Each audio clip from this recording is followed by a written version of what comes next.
for the person that talked about the sanctions and how it's affecting their economy,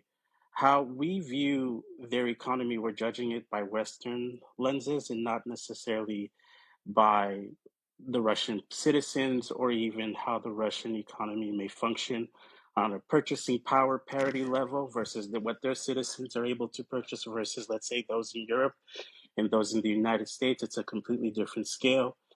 How, let's say, the Europeans say one thing about the conflict, but at the same time, countries like Greece have allowed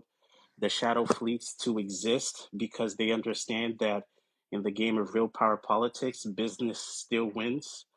When you look at how the sanctions are even created, how the United States and even Europe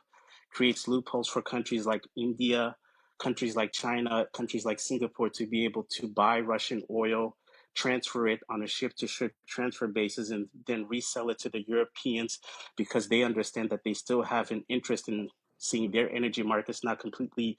deteriorate. How we may sometimes argue about these conflicts is one thing, but how the people that are in politics or that are in power, it's a completely separate argument that they put to place. I mean, France has been running around and saying a whole bunch of stuff, but what's not often getting the headlines is the fact that France is also transferring in Russian gas and then transferring that to Germany. So, though they may say one thing, the business of the conflict is something that still goes completely up. So, I mean, the United States is still importing Russian diesel. We may hate Putin, we may hate Russia, we may hate this conflict, but bringing it